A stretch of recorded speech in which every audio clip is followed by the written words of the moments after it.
हमें इस लेसन में गैस के आयनन पर आधारित गैसीय संसूचकों की जो कार्यविधि है उस पर अध्ययन करना है नाभिकीय भौतिकी के अंतर्गत। तो चूंकि सभी गैसीय संसूचक होते हैं वो आयनन की प्रक्रिया पर आधारित होते हैं, उन सभी में आयनन प्रकोष्ठ पाया जाता है। ये आयनन प्रकोष्ठ है। ये सामान्यतः एक बेलनाकार या समांतर प्लेट की धात्विक नली होती है। इसमें अक्ष के अनुदिश एक महीन धात्विक तार लगा रहता है जो एनोड की तरह कार्य करता है, तथा ये जो ट्यूब है वो कैथोड की तरह कार्य करती है। एनोड तार को नली से विद्युत रोधी पदार्थ से जोड़ते हैं। यहाँ पर जो कुचालक पदार्थ हैं ये लगाए जाते हैं। इन दोनों इलेक्ट्रोडों के मध्य उच्च दिष्ट वोल्टता VDC आरोपित की जाती है तथा संधारित्र C तथा प्रतिरोध R के संयोजित कर इलेक्ट्रॉनिक प्रवर्धक से संयोजित करते हैं, जिस पर प्रवर्धित वोल्टता स्पंद प्राप्त होता है। निर्गत वोल्टता स्पंद VT प्राप्त होता है। इलेक्ट्रॉनिक प्रवर्धक का उपयोग बैकग्राउंड विकिरण से प्राप्त स्पंद में से उपयोगी वोल्टता स्पंद को विभेदित करने के लिए करते हैं। आयनन कक्ष में सामान्यतः उत्कृष्ट गैस जैसे आर्गन या आर्गन कार्बन डाइऑक्साइड या आर्गन मीथेन का मिश्रण उपयोग में लेते हैं, लेकिन प्रॉपर दाब पर, उचित दाब पर, एक एटमॉस्फेरिक दाब पर हाइड्रोजन या वायु भी ली जा सकती है। चूँकि इन गैसों में आयनन से मुक्त इलेक्ट्रॉन उपलब्ध होते हैं तथा आसानी से संग्रहित हो पाते हैं। तो गैसीय संसूचकों के उपयोग में लिए गए जो चित्र है, परिपथ चित्र है, वो निम्नानुसार है। जब कोई आवेशित कण या आयनीकारक कण जैसे अल्फा, बीटा, गामा या एक्स किरण एक कक्ष से गुजरती है तो ये गैस के परमाणु या अणुओं का आयनाइजेशन करते हैं, जिससे आयन युग्म के रूप में इलेक्ट्रॉन तथा धनायन प्राप्त होते हैं। यदि आयनन कक्ष में हवा माध्यम में ली जाए तो 2 मेगा इलेक्ट्रॉन वोल्ट के अल्फा कण द्वारा पूर्ण रूप से ऊर्जा ह्रास से प्राप्त कुल आयन युग्मों की संख्या लगभग 10⁴ कोटि की होती है। वायु के लिए एक आयन युग्म के लिए लगभग औसत ऊर्जा W बराबर 35 इलेक्ट्रॉन वोल्ट की आवश्यकता होती है। अर्थात वायु में यदि एक इलेक्ट्रॉन युग्म उत्पन्न होता है तो उसके लिए 35 इलेक्ट्रॉन वोल्ट ऊर्जा की आवश्यकता होगी। नली में गैस के आयनन से उत्पन्न आयन युग्म संगत इलेक्ट्रोडों की ओर गति करते हैं। ऋणायन यानी इलेक्ट्रॉन एनोड की तरफ तथा धनायन है वो कैथोड की तरफ गति करते हैं।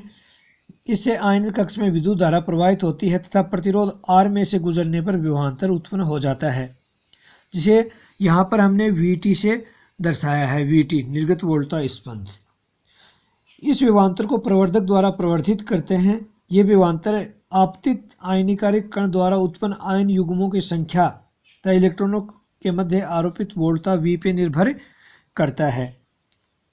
यदि आरोपित वोल्टता V में वृद्धि की जाए तो आयनन धारा में जो वृद्धि होती है वो नीचे ये जो आरोपित वोल्टता और आयनन धारा के मध्य जो रेखाचित्र है, ग्राफ है, इसके अनुसार परिवर्तित होती है, जिससे प्रतिरोध धारा स्पंद तथा वोल्टता के बीच में जो परिवर्तन है वो निम्नानुसार 5 भागों में विभक्त किया गया है।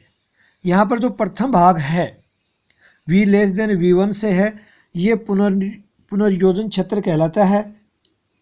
इस क्षेत्र में आरोपित वोल्टता बहुत कम होने से आयनीकारी कण द्वारा उत्पन्न आयन युग्म संयोजित हो जाते हैं तथा उदासीन परमाणु या अणु बना लेते हैं, जिससे इस क्षेत्र में आयनन धारा का मान कम होता है।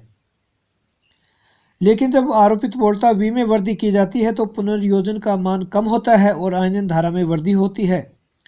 इस क्षेत्र को आयन पुनर्योजन, आयन रिकॉम्बिनेशन क्षेत्र कहते हैं। सामान्यतः इस क्षेत्र में संसूचक है वो कार्य नहीं करते हैं। जो द्वितीय क्षेत्र है V ग्रेटर देन V1 से, ये आयनन कोष्ठ क्षेत्र कहलाता है कि जब आरोपित वोल्टता V इतनी अधिक हो जाए कि आयनों का पुनर्योजन लगभग समाप्त हो जाए तो आयनीकरण द्वारा उत्पन्न सभी आयन यानी इलेक्ट्रॉन तथा धनायन हैं वो इलेक्ट्रोडों की ओर गमन करते हैं। इलेक्ट्रॉन धनायनों की अपेक्षा शीघ्रता से एनोड पर पहुंचते हैं, क्योंकि इलेक्ट्रॉनों की गैस में गतिशीलता धनायनों की तुलना में लगभग 1000 गुना ज़्यादा होती है, जिससे इलेक्ट्रॉनों का अपवाह वेग भी धनायनों से अधिक होगा। अतः इलेक्ट्रॉनों का संग्रहण समय लगभग माइक्रो सेकंड का तथा धनायनों का मिली सेकंड की कोटि का होता है। इस प्रकार आयन युग्म के संगत इलेक्ट्रोडों पर पहुंचने से धारा स्पंद प्राप्त होते हैं। इस स्पंद की ऊंचाई आयनिकारी कण की ऊर्जा या आयन युग्म की संख्या पर निर्भर करती है। इस क्षेत्र में धारा स्पंद की ऊंचाई आरोपित वोल्टता पर निर्भर नहीं करती है। इस क्षेत्र में धारा संतृप्त होती है। जो सेकंड रीजन है, इसमें जो धारा है वो संतृप्त है। यह क्षेत्र संतृप्त क्षेत्र भी कहलाता है। आयनन कोष्ठ संसूचक इस क्षेत्र में कार्य करता है। तीसरा जो क्षेत्र है वो है आनुपातिक क्षेत्र, proportional region, V greater than V2। इस क्षेत्र में आरोपित वोल्टता V का मान V2 से अधिक होने पर गैसों के आयन युग्मों की संख्या प्राथमिक आयन युग्मों से अधिक हो जाती है। आरोपित वोल्टता अधिक होने के कारण इस क्षेत्र थर्ड में प्राथमिक आयनीकरण से उत्पन्न इलेक्ट्रॉन त्वरित होकर गैस के अणुओं से टकराकर नए आयन युग्म उत्पन्न करते हैं, जिसे द्वितीयक आयनीकरण कहते हैं। द्वितीयक आयनीकरण होने से आरोपित वोल्टता के संगत गैसों के लिए निश्चित विद्युत क्षेत्र होता है, जिसे विद्युत क्षेत्र का देहली मान कहते हैं। सामान्यतः गैसों में वायुमंडलीय दाब पर इस देहली क्षेत्र का मान 10⁶ वोल्ट पर मीटर होता है। इन आयन युग्मों की आरोपित वोल्टता V के साथ बढ़ती है। लगभग 4 घातांकीय रूप से यह प्रक्रिया संचयी होती है तथा प्रत्येक प्राथमिक इलेक्ट्रॉनों का एक छोटा एवलांस उत्पन्न करता है। एवलांस मुख्यतः केंद्रीय इलेक्ट्रोड के समीप ही उत्पन्न होता है। इस क्षेत्र में, ये जो क्षेत्र थर्ड की बात कर रहे हैं, इलेक्ट्रोड पर संग्रहित होने वाले आयन युग्मों की संख्या प्राथमिक आयनन के समानुपाती होती है। आनुपातिक नियतांक को गुणनकारक मल्टीप्लिकेशन फैक्टर M कहते हैं। सभी गैसों के लिए गुणनकारक का मान निश्चित होता है। इस क्षेत्र को आनुपातिक क्षेत्र कहते हैं तथा इस क्षेत्र में कार्य करने वाला संसूचक है वो आनुपातिक गणितीय प्रोपोर्शनल काउंटर कहलाता है। इस क्षेत्र में आयनन द्वारा उत्पन्न स्पंद की ऊंचाई प्राथमिक आयनीकारी कण द्वारा आयनन कक्ष में क्षय हुई ऊर्जा के समानुपाती होता है। विभिन्न ऊर्जा के कणों के लिए इस क्षेत्र में जो ग्राफ है वो समांतर प्राप्त होते हैं। चौथा जो रीजन है वो है लिमिटेड प्रोपोर्शनल रीजन, सीमित आनुपातिक क्षेत्र V ग्रेटर देन V3।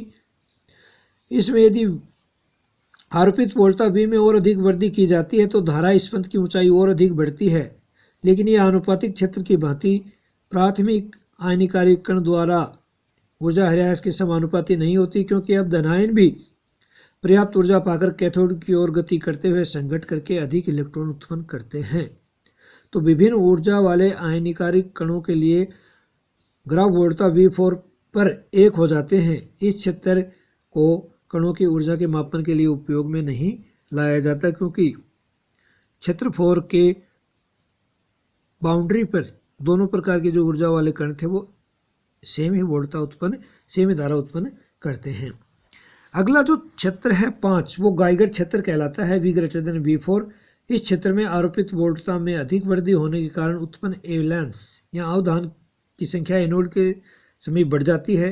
इस प्रकार आयनन धारा स्पंद की ऊंचाई बहुत अधिक बढ़ जाती है तथा स्पंद की ऊंचाई आयनकारी कण द्वारा उत्पन्न प्राथमिक आयनों की संख्या तथा वोल्टता पर निर्भरता लगभग समाप्त हो जाती है, क्योंकि ये लगभग समांतर ग्राफ प्राप्त होता है। इस क्षेत्र को गाइगर क्षेत्र कहते हैं तथा इस क्षेत्र में कार्य करने वाले डिटेक्टर संसूचक को गाइगर मूलर काउंटर कहते हैं। इस क्षेत्र में एनोड के किसी बिंदु पर इलेक्ट्रॉन द्वारा उत्पन्न एवलांस संपूर्ण एनोड लंबाई में फैल जाता है।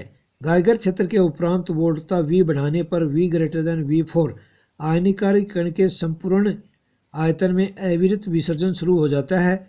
इस क्षेत्र का उपयोग आयनकारी कणों के संसूचन में नहीं किया जा सकता, क्योंकि इस क्षेत्र में विसर्जन आपतित आयनीकारक कणों की ऊर्जा पर निर्भर नहीं करता है। इस प्रकार ये 6 रीजन हैं वो बांटे गए हैं। अब इनमें से जो सर्वप्रथम है, हम आयनन कोष्ठ की बात करें तो आयनन कोष्ठ की बात करें तो जैसे कि कोई आयनकारी कण है, वो आयनन कोष्ठ से गुजरता है तथा एनोड से डी x0 दूरी पर एक आयन युग्म उत्पन्न करता है, तो इलेक्ट्रॉन है वो एनोड तार की ओर एनोड की ओर तथा धनायन है वो कैथोड की ओर गति करता है। तो माना कि एक आयनिकारी कण आयनन कोष्ठ की अक्ष से समांतर है तथा अक्ष से x0 दूरी पर गुजरता है, तब आयनन कोष्ठ में आयनों का एक ट्रैक उत्पन्न होता है। मान लो आयन कोष्ठ में n आयन युग्म उत्पन्न हो रहे हैं, तब इलेक्ट्रॉन केंद्रीय एनोड की तरफ तथा धनायन कैथोड की ओर गति करेगा। यदि समय नियतांक RC हो, कालांक है वो RC का मान आयनों के संग्रहण में लगे समय की तुलना में यदि अधिक है, तो आयनन कोष्ठ में आयनन होते ही प्रतिरोध R से धारा प्रवाहित होगी। अब माना कि इलेक्ट्रॉन का अपवाह वेग VE है, धनायन का अपवाह वेग VP है। t बराबर 0 पर आयन ट्रैक की एनोड से दूरी थी x0, अतः समय t पर इलेक्ट्रॉन की ट्रैक से दूरी होगी x0 माइनस VT, क्योंकि वो एनोड की तरफ गति कर रहे हैं, तथा t समय पर धनायनों की दूरी होगी x0 प्लस VPT, क्योंकि वो एनोड से दूर की ओर गति कर रहे हैं। मान लो समय t पर इलेक्ट्रॉन पर एनोड द्वारा प्रेरित आवेश QET है तथा धनायन द्वारा एनोड पर प्रेरित आवेश QPT है, तो t समय पर जो एनोड की वोल्टता में जो परिवर्तन है VT वो होगा n into QET plus QPT upon C। इसे समीकरण नंबर 1 दे रहे हैं। यहाँ पर जो QET है वो माइनस E इंटू t समय पर इलेक्ट्रॉनों की स्थिति तथा कैथोड के मध्य वोल्टता अपॉन दोनों इलेक्ट्रॉनों के मध्य वोल्टता, जो कि दूरियों के अनुपात के अनुपात में होगी। अतः QET बराबर minus E into D minus x0 minus VET upon D, समीकरण 2, तथा QPT बराबर E into D minus x0 plus VPT by D, तथा VT बराबर जो समीकरण 1 में हम 2 और 3 को रखते हैं, तो माइनस से EN VET plus VPT upon CD प्राप्त होता है। अब चूंकि इलेक्ट्रॉन का द्रव्यमान धनायनों की तुलना में अत्यल्प होता है, अतः विद्युत क्षेत्र में धनायनों का वेग VP है वो मच लेस देन VE होगा। यदि एनोड द्वारा इलेक्ट्रॉनों के संग्रहण में लगा समय TE है और कैथोड द्वारा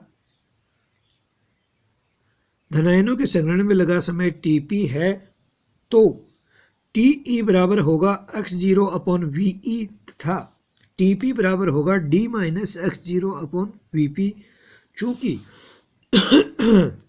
VE much greater than VP है, अतः TE much less than TP होगा।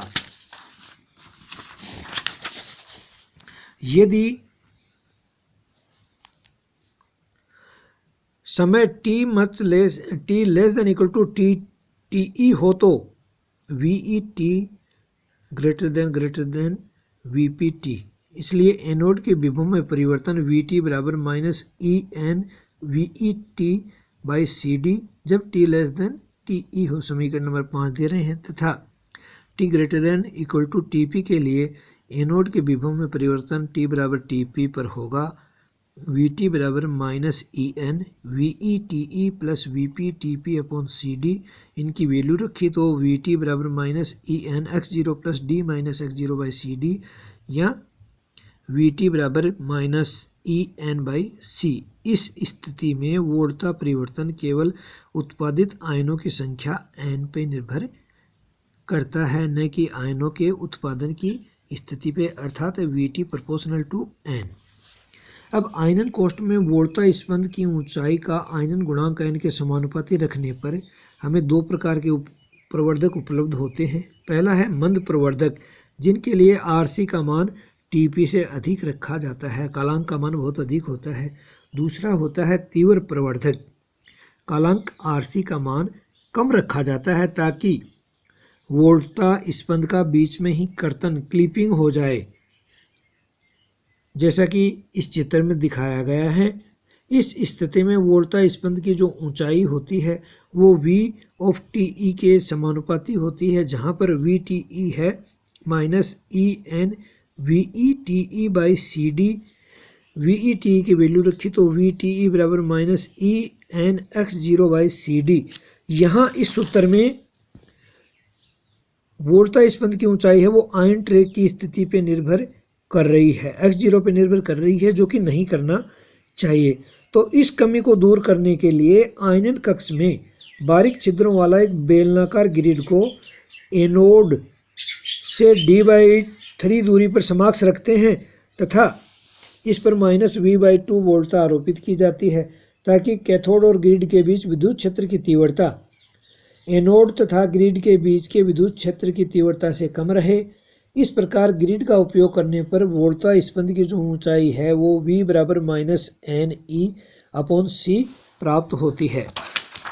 अब यदि आयनन कोष्ठ में भरी गैस के एक आयन युग्म के उत्पादन के लिए यदि आवश्यक ऊर्जा W है तथा आयनीकारक कण की ऊर्जा E है तो आयन युग्मों की संख्या होगी N बराबर E बाई W।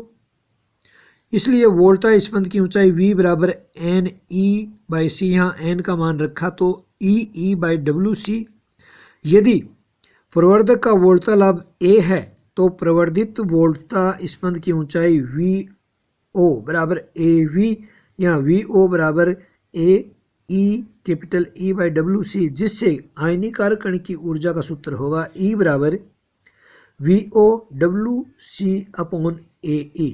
तो इन मानों के रखकर इस सूत्र में आयनकारक कण की ऊर्जा है उसकी गणना की जा सकती है। आयनन कोष्ठ द्वारा एल्फा कण तथा इससे भारी कणों का ऊर्जा मापन किया जा सकता है, परंतु बीटा कण या इससे हल्के या गामा किरणों की ऊर्जा का मापन नहीं किया जा सकता, क्योंकि ये इतनी अधिक मात्रा में गैस का आयनन नहीं कर पाते हैं कि जिससे बैकग्राउंड स्पंद से ज़्यादा प्रबल मापन योग्य पल्स वोल्टेज प्राप्त की जा सके।